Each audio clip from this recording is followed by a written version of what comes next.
If you've been playing or recording music for any length of time, you've probably already seen some gear that you've wanted come and go. Whether it's something that never really caught on, or maybe there just weren't that many made. As someone who definitely tends to obsess about gear, I can tell you that I think pretty often about the gear that I've let get away. So in this video, we're going to talk about 5 pedals that aren't made anymore but should definitely make a comeback, in hopes that maybe, just maybe, we could see a few of these come back to life. So let's get right into it.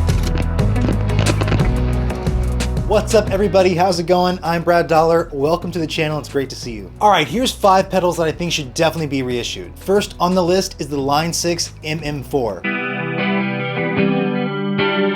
This is one of the pedals from their classic early 2000s line of floor effects modelers. At the time, Line 6 was really known for their amps that had some built-in effects, but these individual floor modelers were focused on specific genre effects. So of course we have the classic DL4 for all kinds of delays, the FM4 which had a bunch of different kinds of envelope filters and wah type effects, the DM4 which was a bunch of distortions and overdrives and things like that, and the one that no one seemed to want, which was the AM4, which was just amp modeling, and last but not least the MM4, which was all kinds of modulation, so phasers,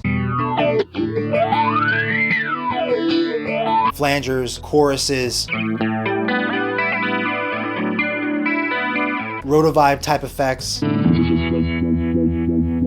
stereo panners, tremolos, and they all sounded really good. Seriously, plugging one of these in today still sounds awesome. Each of the individual effects that was being modeled is based off of specific effects pedals, so they didn't just give you a standard chorus pedal, there was several different types for you to play through. And the same thing is true of most of the effects that are available. Some of my favorites are the U-Vibe, the Tri-Chorus, and until the Strymon Lex came out, I thought that this was one of the best rotating Leslie type speaker pedals that you could get.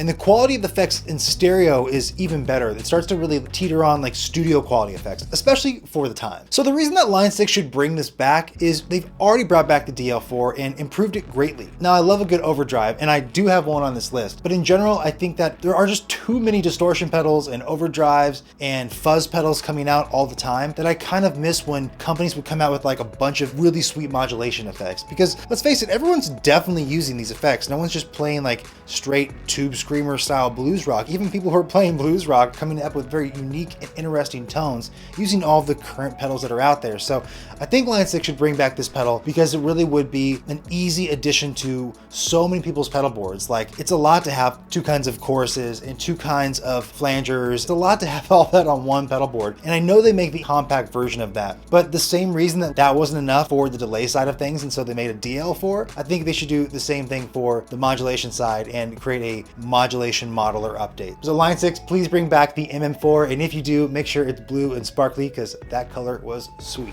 Before we get too far, if you can do me a huge favor and hit the subscribe and the like button, I'd super appreciate it. Seriously, it does a ton to help me keep this channel going, so thank you so much for doing that. Without further ado, let's keep going.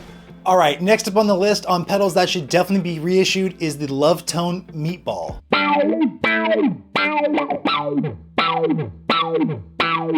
The Meatball is an envelope filter that has this weird harmonic resonance to it that pushes through everything in a mix. If you're not sure of what this is or what this sounds like, here's a little reminder courtesy of Kirk Hammett. This thing is basically a Mutron, like a very classic envelope filter, but it's been updated to be incredibly punchy. The best way to describe how this pedal sounds, and really all the Love Tone pedals, is that they sound very hi-fi. The sound that the Meatball produces is so much more full range than say you would get out of something like a Boss envelope filter or Ottawa. Now the Love Tone Meatball originally came out in 1997, but by 2001 they had already stopped making it. And so there's a really good chance that most people missed out on buying this pedal while it was still available in stores. Which is why used prices on these start at $600 and then just keep going up from there. I've been very lucky that through my time with working with Bob Weir and the Grateful Dead, that I've gotten to hear all kinds of different envelope filters, all kinds of different Ottawas, and a lot of different wah pedals. That sound is just a big staple for not just Bob and the Grateful Dead, but all the folks who play with and around him. And so with those in mind, and even being a personal owner of what I think is probably one of the best just straight up regular envelope filter pedals that's ever been made, the DoD FX25, I still think the Love Tone adds something extra and special that you really can't get anywhere else.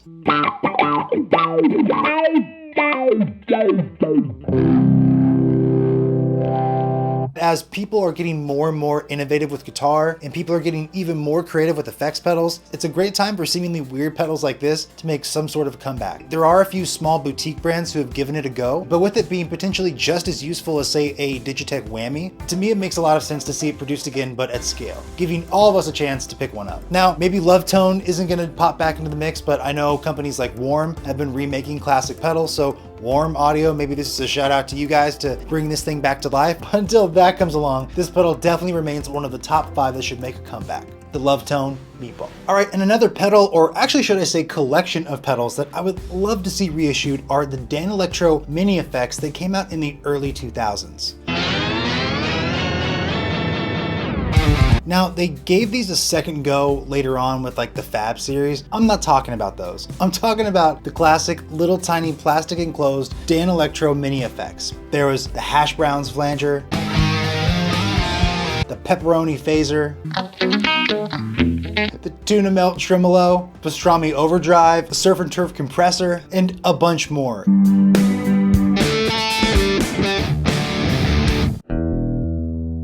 Now, when they came out, they were no more than like 50 or 60 bucks each, which at the time was incredibly cheap. Still really cheap for an effects pedal. And to put it in perspective, you can definitely go on Amazon right now and find cheap effects pedals, but they don't sound anywhere near as good as these Danelectro Mini Effects did, and honestly still do. Now, when these came out circa 2000, the idea of like pedal board real estate like wasn't a thing. If you were building a pedal board at that time, you were probably actually making something like out of wood, and every pedal was big. And so the fact that it was small was just like sort of a novelty. But now where spacing and size is a huge concern for pretty much anybody putting together a pedal board or figuring out what they want to put in their studio, pedals with a really small footprint have found a space in today's climate of playing and recording music. So to me, it makes a ton of sense to bring these back now. Also for gear and pedal junkies, again, myself included, it would be like candy to give us something like this at a really low price point, $40 to like $75 range. So I would definitely love to see the Danelectro series of mini effects come back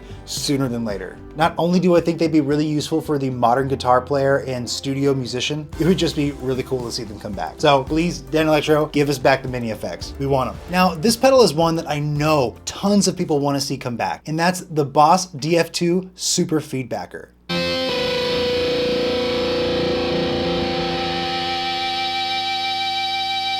This pedal originally came out in 1984, and so its overall feel is like a little bit synthetic. It's a combo distortion pedal and feedback creator. Now, by feedback, what do I mean? It's not actually causing feedback like you would get from holding your guitar in front of an amp. It more just like sustains in a synthetic way the last harmonics and last notes that you play as soon as you step and hold down onto it. And that's right away why it's so fun, is that you're interacting with this pedal more than just setting it and forgetting it. You engage the feedback mode by playing something and then holding the pedal down. And if you get real creative and feed it into like a delay or into a reverb and even use it on a separate switch, it can give you some really cool and interesting layers and drone type effects. And at the very least, it's kind of fun to use it like a Sustainiac pickup or an EBow, where it just holds notes out pretty much infinitely, as long as you want to hold that pedal down. Even though I'm sure this is in like a multi-effects pedal somewhere, there's something so fun and engaging about having that specific effect in just one unit.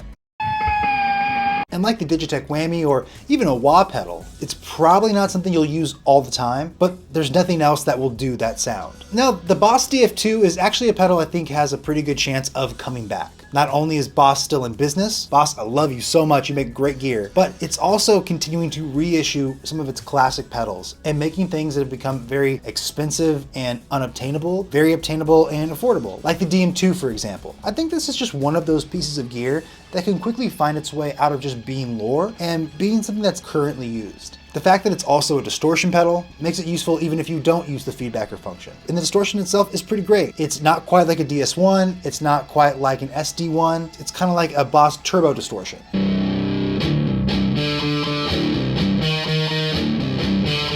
And so even if you're just chasing like Rockman Ace style sounds, the distortion on this pedal alone would get you halfway there, which is an iconic sound that many people are after. Not to mention, you stack this pedal with a chorus or delay, and you're just right in that classic mid to late 80s, early 90s territory, which by this point has become a timeless sound. So the Boss DF2 is definitely one of the pedals that I would love to see reissued, and I think a ton of people out there feel the same. All right, and last but not least, here's a pedal that I think we actually have a really good chance of seeing come back, and that's the Digitech XP300 Space Station. I mean, I could talk for an hour about this space station. Please don't. Now, as a big fan and owner of one of the classic whammy pedals, I still want to see this thing come back into existence because it's more than just a whammy type device. It's more than just some sort of pitch bender. For the longest time, without racks of gear, the Space Station was one of the few pedals that could combine all these different sounds into one unit and give you access to very high quality studio effects. Think like an Eventide Ultra Harmonizer, but in a pedal, which for the late 90s and even still now is super impressive. Maybe it's just the collector me, but this is another pedal that came out as a collection of pedals. In this case, the Digitech XP series. There was the Space Station, a modulator type pedal, which was also blue, kind of like the Line 6 MM4, a whammy combo wah, so you got a twofer with that, and then a reverb pedal they called the Reverberator. All of them had a bank of presets and an expression pedal. And so what makes the Space Station so cool is the presets that it came with. Now you could definitely dive deep and make some really cool stuff on your own, but just like the Ultra Harmonizer or the Lexicon PCM70, there's just some wild factory presets that were incredible starting points. Not to mention that they were instantly plugged into that expression pedal, which again, for the time and still now, is really awesome and kind of wild to have that level of control. There's a few reasons why I think the Digitech Space Station should come back as soon as possible. The first is that used prices on them start around $700. And if you find one in really good condition, it can definitely be more than that. And if it's seen any amount of abuse or road use, it's questionable how much longer its lifespan really is. The other big reason is that I think it's a great time to combine all these types of effects into new sounds and give us as the players and makers new starting points. Taste and skill levels have definitely evolved. We need some fun and weird effects like this, and that's why I think pedals like the Eventide H9 are so successful, as well as many of the Strymon units. And again, I know there's like larger floor modelers that have all this stuff in there and you can make whatever combination you want. But half the fun of a pedal like this is you're just sort of limited to what's in there. Not to mention that you're not left just totally to chance. You're being set up to succeed with whatever that flavor is. So I think with how guitar is evolving and how the worlds of the studio and the stage have completely blurred together, having studio quality effects like this in a pedal format that is easy to use, plug into and play, and start creating with is one of the best things that a pedal manufacturer could bring to the game right now. So whether we get a remake of the Space Station or even something just reminiscent of it, I'd be super stoked to see that come to life.